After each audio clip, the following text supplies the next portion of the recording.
last engineer is the same Guardian who was impregnated by the Trilobite that came out of Shaw in Ridley Scott's later prequel movie, Prometheus. While it's easy to discard him as someone who simply survived because he was in cryosleep, evidence suggests that there's more than meets the eye. We get plenty of hints from the movie itself, like scenes, audio cues, and more that say the engineer temple had actually been attacked by an external force, possibly a different faction of engineers who didn't wish humanity to be wiped out. And in this video, we'll be exploring everything there is to explore about this last engineer, as well as the theory we just mentioned. But before we begin, please consider hitting those like and subscribe buttons. Those two small clicks from you will help us tremendously in bringing you more of these marvelous videos. With that out of the way, let's jump into the entire life of the last engineer.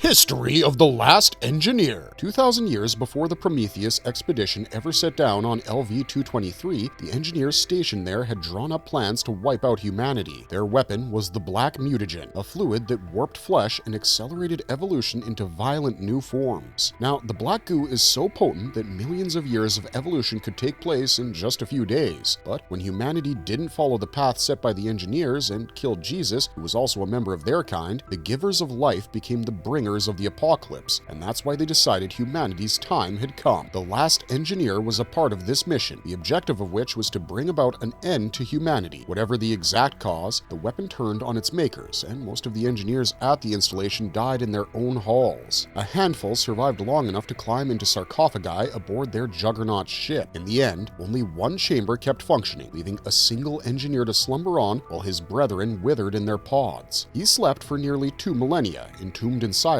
until human curiosity woke him. The chain of events that led to his discovery began on the Isle of Skye in 2089, where Elizabeth Shaw and Charlie Holloway uncovered ancient cave paintings showing star maps pointing to a distant system. Multiple unrelated cultures across time had left the same symbols, and the pair took it as a message from mankind's creators. Their conviction reached Peter Weyland, the aging head of Weyland Corp, who saw in their find a last chance to escape death. He funded an expedition and had the scientific vessel Prometheus built to follow the coordinates. By 2093, the Prometheus arrived on LV-223 and set down on the desolate surface. The crew stumbled on a temple-like structure littered with giant corpses, which were, of course, the remnants of engineers who had succumbed to the mutagen. Inside were urns leaking the same substance. The crew's disturbance of the chamber released the pathogen once again, and it wasn't long before death, destruction, and tragedy consumed these unfortunate and overambitious humans. Some of the team were infected, others died, and tensions spiraled. Through it all, David, Weyland's synthetic, pursued his own agenda. He found the still-functioning sarcophagus, the one that held the last engineer, and reported back to Weyland, who had secretly traveled with the expedition. Weyland intended to beg for more life from the very beings who had seeded humanity, and David was his translator. The encounter that followed, however, was nothing that Peter Weyland had imagined or desired. It was brief as well as brutal. In Proto-Indo-European, David tried to express Weyland's request. He requested that a dying man be given more years from his maker. But hey, how often does God grant us our wishes? And he definitely doesn't do so when we demand something of him. How could Peter Weyland believe that he could wake up a god from his slumber, a slumber that put the god's brethren to eternal rest? The last engineer's abode had been littered by these men and women who had come uninvited, and the last engineer was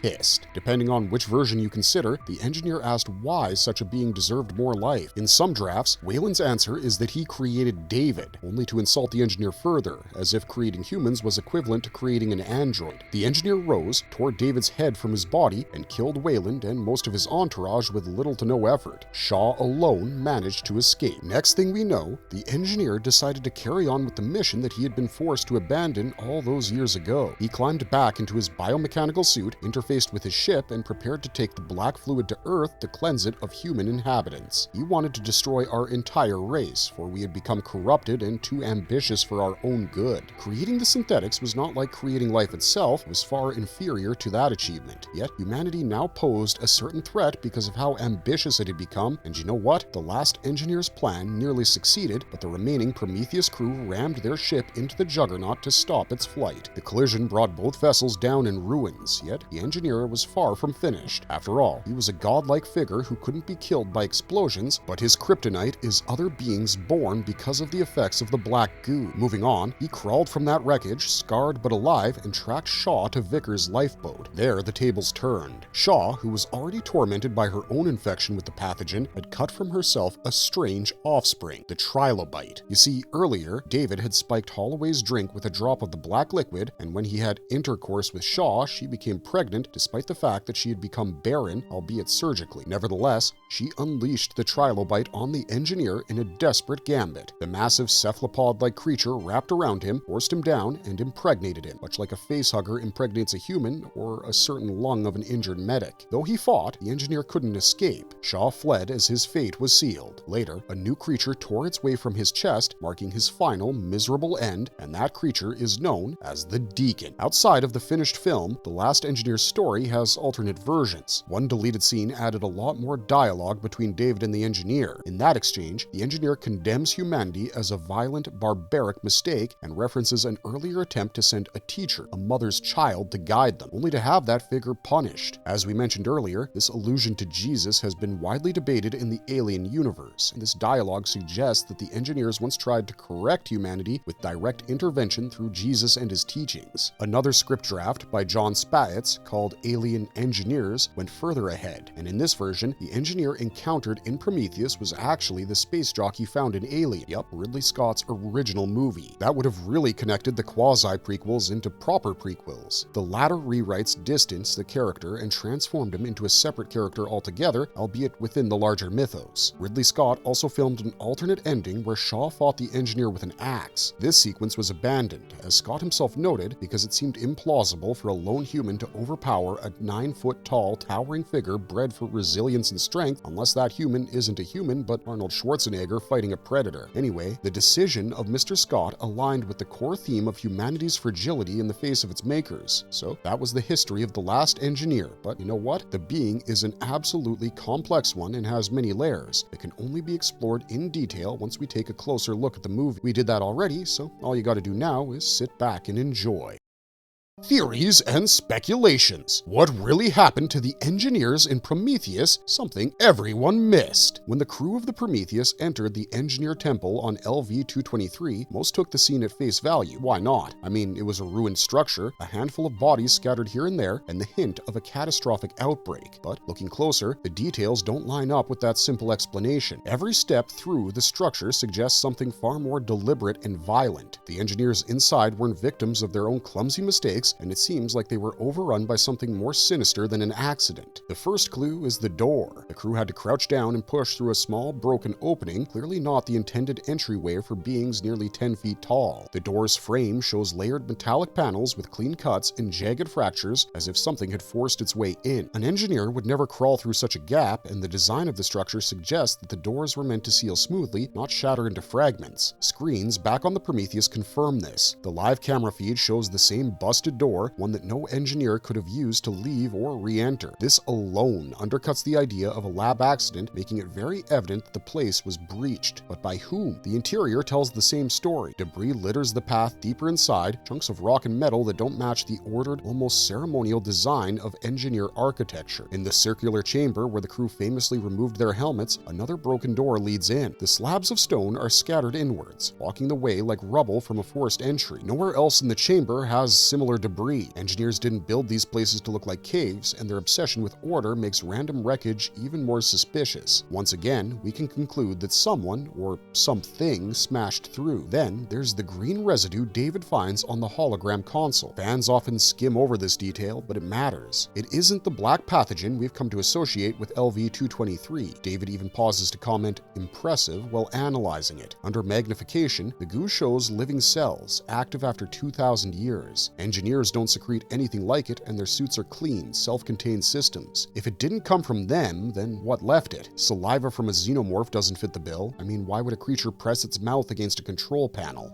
A likelier answer is blood, maybe from a life form not yet revealed. Whatever it was, it meant another organism had been inside, contaminating the installation long before the Prometheus crew arrived. Taken together, the evidence points away from a pathogen outbreak and towards an assault. The hologram shows engineers in full suits sprinting raging through the corridors. These aren't scientists panicking because they spilled something, they're soldiers fleeing something they couldn't contain. Their pressure suits were designed to handle toxins. The black fluid alone couldn't have torn through them so quickly. Something physical was chasing them, driving them to barricade themselves behind that pile of corpses Fifield and Milburn stumbled upon. The engineers weren't undone by clumsiness, which reiterates the fact that they were hunted. The larger context makes this even more intriguing. Let me explain. LV-223 is in the same system as LV-426, where the derelict from Alien lies. That ship carried a cargo of eggs, not urns, and had been there for an uncountable length of time. Well, if not infinite, then definitely indefinite. What if the two sites are connected, not as part of one master plan, but as fragments of a civil conflict? Perhaps the engineers on LV-223 represented a faction obsessed with wiping out humanity. Another group, opposed to their mission, might have unleashed the xenomorphs to stop them. The derelict on LV-426 could have been part of that desperate strike, a vessel meant to bomb LV-223 with eggs before losing control of its cargo. Its pilot died in the crash, but not before derailing the doomsday plot. That would explain why LV-223 looks like a battlefield rather than a laboratory accident. Furthermore, around the 34-minute mark, as Milburn jokes about Martian piss dripping from the ceiling, you can hear a faint screech echo down the hall right at this moment. Turn the volume up, and it's unmistakably a sound identical to the xenomorph shriek used in games and later films. A minute later, when David activates the hologram, another subtle audio can be heard. Over the rushing footsteps of the engineers is a roar, the same roar used for the Deacon at the film's end. If the hologram records sound as well as visuals, then we're not just seeing engineers fleeing, we're hearing what they were running from, the roar of something alive, and needless to say, the pathogen doesn't roar. These facts basically reframe the whole temple and how we should look at it. The urn chamber wasn't a clean, orderly storehouse accidentally contaminated by human meddling, it was a bunker breached by force, its guardians slaughtered or piled at the threshold. If that's true, then the surviving engineer becomes even more interesting. Why did only one remain, sealed in his sarcophagus, while the others died running? Was it like a designated survivor? Most useless of the engineers, whose only job was to survive? Maybe not, because John Spyatt's early Alien Engineers script hinted that engineers could slow infection by entering hypersleep. If this survivor had been impregnated or tainted by the black fluid, sleep might have been his only way to delay death until reinforcements came. But reinforcements never arrived. 2,000 years later, he woke to find his species absent and his mission unfinished. Small wonder his reaction to humanity was instant violence. To him, the war wasn't over. There's also the possibility that he wasn't simply hiding from infection, but had fought and contained the intruder. That pile of bodies could have been a barricade, a last stand that ended with one survivor entombing himself. If so, the creature responsible might have been destroyed or locked away, long before Shaw and David stumbled in. When the Trilobite finally overwhelmed him at the end, impregnating him with a new terror could have been the final irony, the same pattern repeating itself. Ridley Scott and Damon Lindelof were accused of muddled writing, of leaving questions unanswered for the sake of mystery, but the film plays differently if you treat those gaps as deliberate. Prometheus is riddled with subtle background cues, visual, structural, and auditory, that suggest a larger story running beneath the surface. While we saw bad writing, in reality the film was pointing at a hidden conflict within the engineers themselves. One faction bent on destruction, another willing to use unthinkable weapons to stop them. Humanity walked into the ruins of that struggle without understanding any of it and misread everything as a careless outbreak.